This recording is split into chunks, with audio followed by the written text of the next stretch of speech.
अल्हम्दुलिल्लाहिल्लज़ी खलक़ल Burr वल बहर वश्शजर वल हजर वस्सलातु वस्सलामु अला मन महा शिर्क वल कुफर व अला आलिहि व अस्हाबिहिल अख़यार अम्मा बअद। क़ाल अल्लाहु तबारक व तआला फ़ी कलामिहिल मजीद अऊज़ु बिल्लाहि मिनश शैतानिर रजीम बिस्मिल्लाहिर रहमानिर रहीम। इन्नमा यअमुरु मसाजिदल्लाहि मन आमन बिल्लाहि वल यौमिल आखिर वक़ाल नबी सल्लल्लाहु अलैहि वसल्लम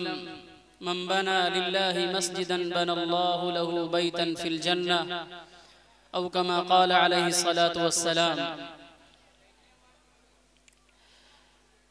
मेरे मुहतरम बुजुर्गों और दोस्तों, काबिल एहतराम नौजवान साथियों, मैं आप सबको आज की इस बाबरकत और पुररौनक मजलिस के मुनाकिद होने पर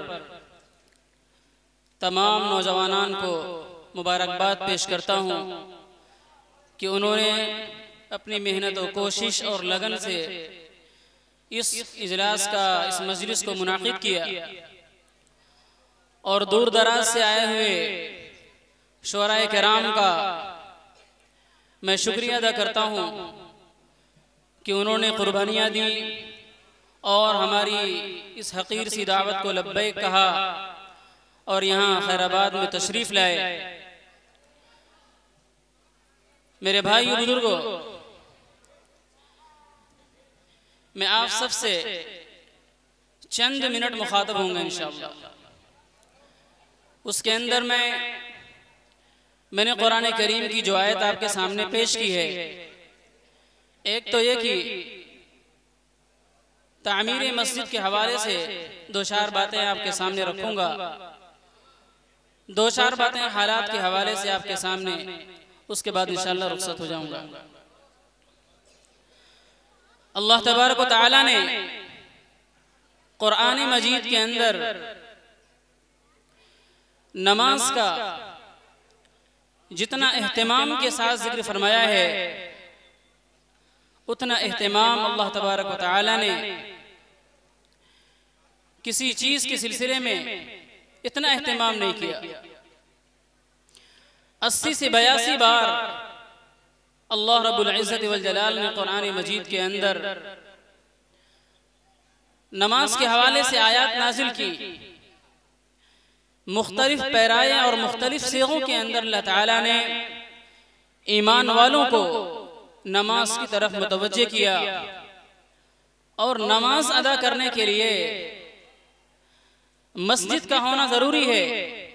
ताकि इज्तिमाई माहौल के अंदर जमाअत के साथ वहाँ नमाज अदा की जा सके। नबी करीम सल्लल्लाहु अलैहि वसल्लम ने मदीनतुल मुनव्वरा तशरीफ़ लाने के बाद सबसे पहले जो आप सल्लल्लाहु अलैहि वसल्लम ने फिक्र की है, वो ये फिक्र की कि यहाँ मस्जिद का क़याम अमल में आए ताकि वो मस्जिद मुसलमानों के लिए मरकज़ हो। और मस्जिद सिर्फ मस्जिद नहीं है जहाँ अल्लाह तबारक व तआला के लिए सजदे किए जाएं,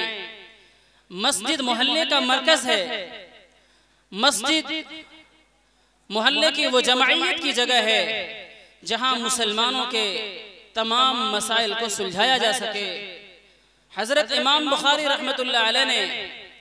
बुखारी के अंदर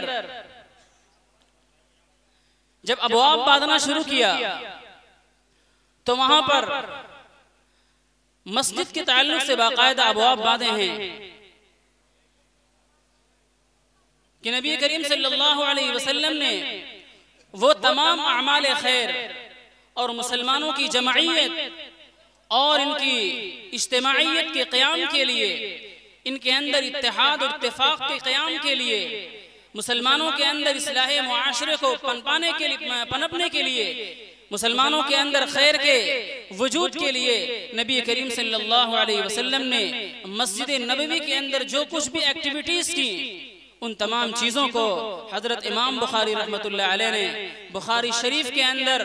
बाकायदा अबवाब बांध कर बतलाया है कि नबी करीम सल्लल्लाहु अलैहि वसल्लम का मस्जिद के अंदर फतवा देना, नबी करीम सल्लल्लाहु अलैहि वसल्लम का मस्जिदों से जमातों को रवाना करना, आने वाली जमातों से उनसे जहां जा चुके थे वहां से वहां के बारे में हाल हवाल तलब करना। मेरे भाई बुजुर्गों दोस्तों, जमाने के इनकलाब ने धीरे धीरे ये बात साबित कर दिया है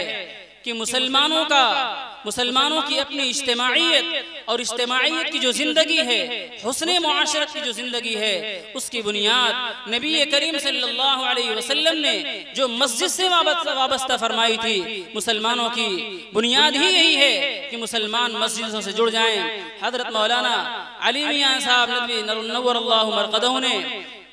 अपनी जिंदगी के आखिर मरहले में बार बार जहां भी सफर हुआ लोगों को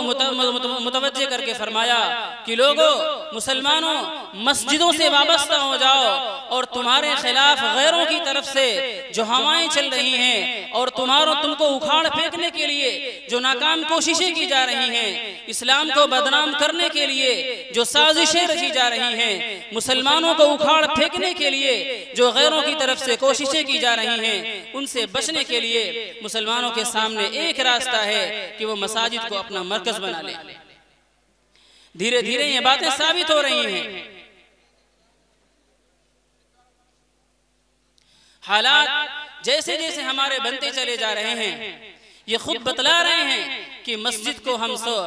से हम सबको जुड़ना पड़ेगा, मस्जिद की तामीर करनी पड़ेगी, मस्जिद के अंदर मदारिस को आबाद करना पड़ेगा, मकातिब को आबाद करना पड़ेगा। मुसलमानों के ईमान को महफूज रखने के लिए मस्जिद के अंदर फिक्र लेकर बैठना पड़ेगा और मुसलमानों के अंदर हुस्ने मुआशरत कैसे कायम हो, इसकी भी फिक्र मस्जिद की कायम करनी पड़ेगी। मेरे भाई बुजुर्गों दोस्तों, जहां अल्लाह तबारक व तआला ने कुरान करीम के अंदर मस्जिद को आबाद करने के बारे में बयान फरमाया है, मुफस्सिरीन किराम यहाँ फरमाते हैं कि यहाँ मस्जिद को आबाद करने से मुराद मस्जिद बनवाने वाले भी हैं, मस्जिद को आबाद करने वाले, मस्जिद की आबादी की फिक्र करने वाले, मस्जिद से मुताल्लिक जो जोन के अंदर मुसलमान वाबस्ता हैं, उस मोहल्ले के अंदर जो मुसलमान रहते हैं, उनकी ईमान को फिक्र करने वाले, मस्जिद से जो लोग वाबस्ता हैं, वो भी इसके अंदर मुराद है। मेरे भाई बुजुर्गों दोस्तों, तो इस जमाने के अंदर हम सब के लिए ये बात बड़ी फिक्र की है कि हम सबको कैसे मस्जिदों को बचाना है, मस्जिदों से कैसे आबाद करना है, उनको गैर आबाद होने से कैसे बचाना है। मस्जिद की सारी जरूरियात के लिए हम सबको आगे आगे बढ़ने की जरूरत है। हमारे इस मोहल्ले की ये मस्जिद आज से चंद साल पहले उसका दोबारा संग बुनियाद रखा गया और कई साल गुजर जाने के बावजूद भी उस मस्जिद को अभी पाए तकमील तक पहुंचाने में हम सब नाकाम रहे हैं। हमारे इस खैराबाद के ताल्लुक से आसपास के इलाकों में ये नजरिया कायम है कि हमारे इस इलाके में बसने वाले, इस गांव के अंदर, इस मोहल्लों के अंदर बसने वाले लोग, उनके अंदर दीन का जज्बा काफी है, दीन से वाबस्ता हैं और दीनी जगहों पर खर्च करने का अल्लाह ताला ने उनके अंदर बड़ा जज्बा रखा है। आपके सखावत के चर्चे हैं, लिहाजा इन खूबियों को हमें बरकरार रखने की जरूरत है कि अल्लाह ने दीन के ताल्लुक से खर्च करने का जो जज्बा हमारे और हमारे नौजवानों के दिलों में जो रखा है, हम सबको कोशिश करना चाहिए कि वो जज्बा कहीं माद न पड़ने पाए, वो जज्बा कहीं बुझने न पाए। लिहाजा आज के इस प्रोग्राम में हम सबको आगे बढ़ चढ़ करके चंदे के सिलसिले में हिस्सा लेने की जरूरत है। दूसरी बात अर्ज करनी है नौजवान साथियों से कि आज के हालात को हम सब जानते हैं। 10 साल का बच्चा भी हालात से खूब वाकिफ है कि पूरी दुनिया के अंदर मुसलमानों के साथ किस तरह का जुल्म और बर्बरियत का मामला किया जा रहा है और एक पड़ोसी का, एक मुसलमान का दूसरे मुसलमान पर हक है। नबी करीम सल्लल्लाहु अलैहि वसल्लम फरमाते हैं कि बदन के एक हिस्से पर जब तकलीफ होती है तो दूसरा हिस्सा भी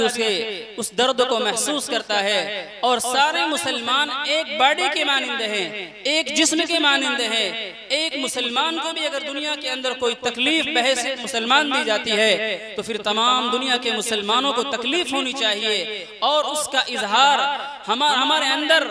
नजर आना चाहिए। हमारे मुआशरे के अंदर, हमारी एक्टिविटीज में, हमारे चलने फिरने में, हमारे खुशियों के माहौल में, हमारे गम के माहौल में वो तमाम चीजें झलकनी चाहिए।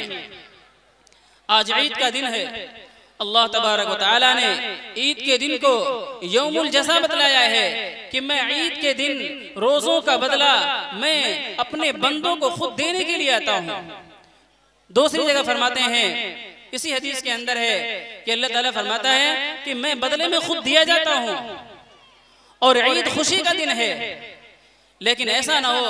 कि ईद को मनाने में और ईद की खुशी को मनाने में कहीं हम उछल कूद में और खर्च करने में और अपनी खुशी और तमन्नाओं और ख्वाहिशात के इत्माम उसको पूरा करने में हम कहीं हुदूद को पार कर जाए।